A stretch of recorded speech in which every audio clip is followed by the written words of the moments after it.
ससुराल। वर्मा परिवार का मुखिया राकेश था। उसकी परिवार में उसकी पत्नी कामिनी थी, 2 बेटे सूरज और राहुल, 1 बेटी चांदनी और साथ ही 2 बहुएं सीमा और मंजू भी थीं। राकेश एक छोटी सी सरकारी नौकरी कर रहा था और उसके दोनों बेटे साथ मिलकर एक जनरल स्टोर चला रहे थे, जो कि शहर का सबसे बड़ा जनरल स्टोर था।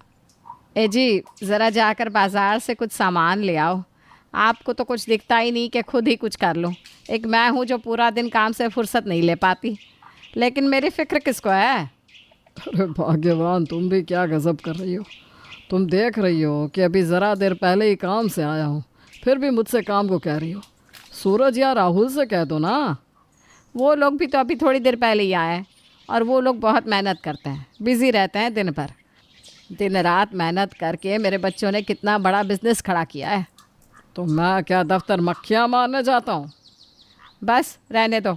हर कोई जानता है कि सरकारी दफ्तरों में कितना काम होता है। काम के नाम पे बस आराम होता है। भाग्यवान, तुम भूल रही हो शायद। इसी नौकरी को करके मैंने अपने बच्चे पाले हैं। अपने माता पिता की बातें सुनकर वहाँ सूरज भी आ जाता है। हम सब जानते हैं कि सरकारी अधिकारी सिर्फ कुर्सी तोड़ने के पैसे पाते हैं, और आपको तो वो भी कोई ज़्यादा नहीं मिलते। कमाई देखनी है तो हमारी देखो, लाखों तो हम ऐसे ही कमा लेते हैं। ये सुनकर सब हंसने लगते हैं, पर राकेश को बहुत बुरा लगता है। हाँ, सही है, सही है। अब इस उम्र में अपना मजाक ही बनवा सकता हूँ मैं, और क्या करूँगा। लाओ बताओ क्या सामान लाना है, लेकर आता हूँ। अच्छा, ऐसे मुंह ना बनाओ, सच ना कड़वा ही होता है। ये लो सामान की लिस्ट, कुछ समझना है तो फ़ोन कर लेना है। मम्मी, इस बार आपके आशीर्वाद से बहुत मुनाफा हुआ है। ये लो पैसे आपके लिए। अरे वाह, ये तो बहुत अच्छी बात है। भगवान करे तुम लोग हमेशा ऐसे ही तरक्की करते रहो। अच्छा ही हुआ कि मैंने तुम दोनों को सरकारी नौकरी के चक्कर में नहीं पड़ने दिया, वरना तुम भी आज अपने पापा के जैसे चंद रुपए कमा रहे होते। रुक जाओ। अगर कहाँ ही जाना है? अरे मैं अपने पहनने के लिए गहने बनवाने की बात नहीं कर रही हूँ, मैं तो सोने में इन्वेस्ट करने की बात कर रही हूँ, ताकि आगे जाकर उस सोने को हम महंगे दामों में बेच सकें। और तुझे तो पता ही है कि सोने का दाम आए दिन बढ़ रहा है। हाँ, वैसे अब तो ये आपके पैसे हैं, आपकी जो मर्ज़ी हो वो करो, पर मेरी राय तो यही है कि इनको बैंक में जमा कर दो। उसके बाद वो दोनों अपनी पत्नियों को बुलाते हैं और उन्हें पैसे देते हुए कहते हैं, ये लो सीमा, तुम्हारे हिस्से के पैसे। Thank you so much. मैं इन पैसों से प्रॉपर्टी लूँगी। मैंने और मंजू ने मिलकर डिसाइड किया था कि इस बार हम लोग कुछ प्रॉपर्टी लेंगे, ताकि वो भविष्य में सही समय पर काम आए। हाँ, सीमा बिल्कुल सही कह रही है, क्योंकि हम माँ जी की तरह सोने में तो पैसे नहीं लगाएंगे। पैसे फंसे, चोर आए और सारी मेहनत की कमाई लेकर चला जाए। अरे बहू, ऐसा नहीं होता। चोरों को कैसे पता लगेगा कि मैंने सोना कहाँ रखा हुआ है। और वैसे भी तुम दोनों जो प्रॉपर्टी में पैसे लगाने का सोच रही हो, मुझे तो वो ठीक नहीं लग रहा, क्योंकि आजकल प्रॉपर्टी के मामले में कई घोटाले चल रहे हैं। आप चिंता मत करो माँ जी, हम अपने आप देख लेंगे। हाँ माँ, दोनों समझदार है, कर लेंगे अपने आप। अंत में वो लोग अपनी बहन चांदनी को भी पैसे देते हैं और वो उनको स्टॉक मार्केट में इन्वेस्ट करने को कहती है। चांदनी, स्टॉक मार्केट में बहुत रिस्क होता है, ये पैसे फंस भी सकते हैं, और अभी तुम काफ़ी छोटी हो इतना पैसा लगाने के लिए। हाँ, वो मुझे पता है, पर आजकल कोई रिस्क नहीं है, सब बहुत कमा रहे हैं स्टॉक मार्केट से। और अब मैं कोई बच्ची तो हूँ नहीं, अच्छा बुरा खुद सोच सकती हूँ। अच्छा अच्छा, ठीक है, जैसा तुझे सही लगे वो कर। अब ये आप सकता है। अरे वाह वाह, आज सभी लोग एक साथ बैठे हैं, क्या बात है, मुझे भी बताओ। आप क्या करोगे जान के पापा? आपको तो वैसे भी इन्वेस्टमेंट के बारे में कुछ पता ही नहीं होगा। सही कहा जाननी ने, आपने तो पूरी ज़िंदगी क्या ही बचाया है। आखिर एक सरकारी नौकरी देती ही क्या है जो आप बचा भी लोगे। ये सुनकर सभी लोग हंसने लगते हैं और राकेश वहाँ से उठकर अपने कमरे में चला जाता है। इसके बाद कामिनी, सीमा, मंजू और चांदनी अपने अपने हिसाब से उस पैसे को इन्वेस्ट कर लेती हैं। कुछ समय गुजरता है, फिर सूरज और राहुल को एक बड़ा ऑर्डर मिलता है, जिसके तहत उन्हें एक बड़े व्यापारी के घर बहुत सारा सामान डिलीवर करना था, क्योंकि उसके घर शादी थी। मैं आपको ये कुछ अमाउंट एडवांस दे रहा हूँ, बाकी का सामान डिलीवर होने के बाद दे दूँगा, लेकिन डिलीवरी तभी करिएगा जब मैं आपको बताऊँ, उससे पहले नहीं।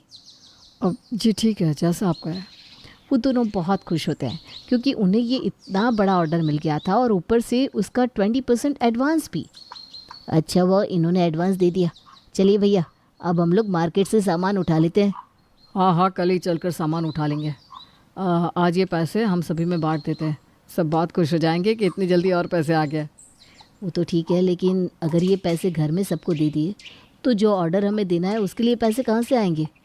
अरे हमारा स्टोर इस पूरे एरिया में सबसे बड़ा है, हमें तो कोई भी उधार पे सामान दे देगा, और जब पूरी पेमेंट आ जाएगी तो उसमें से हम सामान का पैसा होलसेलर को दे देंगे। हाँ, ये बात आपने सही कही भैया, आम के आम और गुठलियों के दाम। वो लोग घर जाकर कामिनी, सीमा, मंजू और चांदनी को फिर से रुपए देते हैं और वो सब बहुत खुश होते हैं। राकेश भी देखकर हैरान था कि इन लोगों को कितना ज़्यादा मुनाफा हो रहा है। बेटा, मुझे पता है कि तुम दोनों बहुत मेहनत करते हो, लेकिन ऐसे पैसों को खर्च मत करो। हमेशा आगे की सोच कर चलो ताकि बुरे वक्त में पैसों की ज़रूरत हो तो तुम्हें दिक्कत ना आए। पापा आप तो रहने ही दो, हमारा काम है, हम देख लेंगे कैसे करना है। वैसे पापा, आपको पता ही क्या है बिज़नेस के बारे में? सरकारी नौकरी में इतना पैसा है ही नहीं जो आपको पता हो कि कहाँ लगाना है और कहाँ नहीं। ठीक है भाई, जो तुम दोनों को सही लगे वही करो। हाँ, तो तुमसे किसने कहा कि तुम अपनी राय दो बच्चों को? आजकल के बच्चे पहले से ही समझदार हैं। राकेश वहाँ से चला जाता है। भैया, हफ्ता होने जा रहा है, मुझे लगता है अब हमें मार्केट से सामान उठा लेना चाहिए, क्योंकि क्लाइंट कभी भी डिलीवरी मांग सकता है और हमें अपनी तरफ से तैयार भी रहना चाहिए ताकि कोई भी गलती ना हो। ये बहुत बड़ा ऑर्डर है। हाँ राहुल, तो सही कह रहा है, आज ही माल ले आते हैं। वो दोनों अच्छा खासा पैसा लगाकर बाज़ार से सामान उठाते हैं, पर क्लाइंट अगले ही दिन अपना ऑर्डर कैंसिल कर देता है। अरे ये आप क्या बोल रहे हैं? आपने एडवांस दिया था तो हम तो पूरा सामान ले आए हैं। पर मेरे घर में बहुत परेशानी हो गई है, शादी भी कैंसिल हो गई है। अब भला मैं उस सामान का क्या करूँगा? मुझे मेरा एडवांस वापस कर दो, क्योंकि अब मैं सामान नहीं ले पाऊँगा। मुझे मेरे पैसे वापस करो, मुझे कुछ भी नहीं पता। अरे आप ये क्या कह रहे हैं? आपकी वजह से हमने मार्केट से सारा सामान ले लिया था, अब उसका पैसा कौन देगा? आपने तो आसानी से मना कर दिया, लेकिन हमें कितना नुकसान होगा अब। वो सब मुझे नहीं पता, आप मेरे पैसे वापस तो बस। आपने तो हमारे लिए बड़ी दिक्कत खड़ी कर दी, पर चलिए ठीक है, हम आपका एडवांस वापस कर देंगे, हमें कुछ समय दे दीजिए। ओके ठीक है, 2 हफ्तों में मेरा सारा एडवांस वापस चाहिए मुझे। सूरज और राहुल को बहुत बुरा लगता है, पर वो सोचते हैं कि चलो घर जाकर वो दिया हुआ पैसा अपनी माँ और पत्नियों से मांग लेंगे। लेकिन घर जाकर उन्हें कुछ ऐसा पता चलता है जिससे उनके पैरों तले ज़मीन खिसक जाती है। जो पैसे अभी कुछ वक्त पहले दिए थे ना, वो वापस कर दो, बहुत बड़ी दिक्कत हो गई है। अरे बेटा, मैंने तो उन पैसों के सोने के बिस्किट बनवा लिया और थोड़े अपने ऊपर खर्च कर लिए। मुझे लगा ये तेरा मुनाफा है। मैंने और मंजू ने तो डिज़ाइनर साड़ियाँ खरीद ली, हमें भी यही लगा कि ये मुनाफे के पैसे हैं। मैंने स्टॉक मार्केट में इन्वेस्ट कर दिए थे उसी वक्त। मुझे यही लगा कि आपका काम अच्छा चल रहा है, तो अभी आपको क्या ज़रूरत पड़ सकती है। हे भगवान, इतनी जल्दी सब उड़ा दिए। अरे कुछ पैसे तो अपने पास रख लेती। अब क्या होगा? तुम लोगों से बिल्कुल सब्र नहीं हुआ। अगर पैसे नहीं मिले तो हमारी दुकान बंद होने की नौबत आ जाएगी, लेकिन यहाँ तुम लोगों को पैसे उड़ाने की लगी हुई थी। अब कैसे क्या होगा पता नहीं। अगर समय से पैसे नहीं दिए तो सारे किए किराए पर पानी फिर जाएगा। हाँ, क्योंकि वो आदमी बहुत पावरफुल है। अगर उसे उसके पैसे नहीं मिले तो वो हमारी दुकान में ताला लगवा देगा और हम लोग कुछ नहीं कर पाएंगे। अरे तो तुम लोगों को इतना बड़ा एडवांस नहीं लेना चाहिए था, और अगर ले भी लिया था तो उसे खर्च तो नहीं करते, और अगर खर्च भी करने का इरादा था तो इस आदमी से लिखित में ले लेते कि ये ऑर्डर कैंसिल होने पर पैसे वापस नहीं मिलेंगे। पापा आप तो रहने दो, क्या लाखों की बात हो रही है, आप हज़ारों में कमाते हो, आप भला क्या समझोगे। आप जाओ अपने कमरे में, हम लोग पहले से ही परेशान हैं और इसमें पापा को अपने ज्ञान की पड़ी है। पापा कभी तो सोच कर बोला करो, कब आपको क्या बोलना चाहिए, इस बात की तो आपको समझ होनी चाहिए। क्या तुम भी कहीं भी चालू हो जाते हो? कम से कम हालात क्या है ये तो देख लिया करो। मैं ही पागल था जो तुम लोगों के बीच में बोला। अरे पापा आप जाओ ना, हम देख लेंगे खुद क्या करना है। राकेश को सूरज की ये बात बहुत बुरी लगती है और वो चुपचाप अपने कमरे में चला जाता है। मम्मी, आपने जो पैसा सोने में इन्वेस्ट किया था, सोना बेचकर वो वापस लेकर आइए ना। अरे पर बेटा वो तो परवर कुछ नहीं, अब हमारे पास और कोई रास्ता नहीं है। अगर हमने उसे पैसा नहीं दिया तो कल दुकान में ताला लगेगा और परसों हमारा घर बिकने की नौबत भी आ सकती है। ठीक है बेटा, और आप दोनों ने जो प्रॉपर्टी खरीदी थी उसे बेच दीजिए और उसके पैसे भी लेकर आओ ताकि हम कर्जे से मुक्त हो जाए। ठीक है। नहीं, मैं अपने स्टॉक्स नहीं बेचूंगी। अरे ये क्या बात हुई? तुम्हें समझ में नहीं आ रहा हम लोग कितनी बड़ी मुसीबत में फंस गए हैं? तो मैंने कहा था इतना बड़ा ऑर्डर लेने को और उसका इतना एडवांस लेने को। एक तो बिना किसी मेहनत के तुझे इतना पैसा मिल रहा है और ऊपर से तू हमें ये एटीट्यूड दिखा रही है। जो कहा है वो कर, बहस मत कर अभी। वो तो मैंने अपने दिमाग लगाकर इन्वेस्ट किया था। अब आपके कहने पर निकालूंगी तो मुनाफा नहीं होगा। अरे तुम लोग लड़ना बंद करो। और चांदनी, तुम्हारा भाई सही कह रहा है। जब परिवार पर कोई परेशानी आती है तो हर एक सदस्य का कर्तव्य बनता है कि वो अपने परिवार का साथ दे, और इस वक्त तुम्हें भी अपने भाइयों का साथ देना चाहिए। ठीक है मम्मी, जैसा आपको। मैं वो स्टॉक बेच दूंगी और कल पैसे लाकर दे दूंगी। और नहीं तो क्या, मिलजुल कर रहो सब। वैसे इतनी परेशानी है, ऊपर से तुम लोग अगर आपस में ही लड़ोगे तो क्या होगा। चलिए ठीक है, अब आप लोग काम पर लग जाइए और कल जितना जल्दी हो पैसों का इंतज़ाम करो। अगले दिन सबसे पहले कामिनी अपना सोना बेचने पहुंचती है तो उसे पता चलता है कि मार्केट में इस समय सोने का दाम बहुत घटा हुआ है और अगर अभी उसने ये सोना बेचा तो उसे बहुत नुकसान हो जाएगा। हे भगवान, मेरा सोना तो आधे दाम में जा रहा है। नहीं नहीं नहीं, मैं अपना इतना बड़ा नुकसान नहीं कर सकती। वैसे भी बहुएं प्रॉपर्टी बेचकर अच्छा खासा पैसा ले ही आएंगी और चांदनी भी तो स्टॉक बेचेगी तो काम तो बन ही जाएगा। भला अभी मैं इतना नुकसान क्यों करूं? वैसे भी अभी का काम तो बहू और चांदनी के पैसों से हो ही जाएगा। ऐसे ही जब सीमा और मंजू अपनी प्रॉपर्टी बेचने पहुंचती है तो उनके साथ भी यही होता है।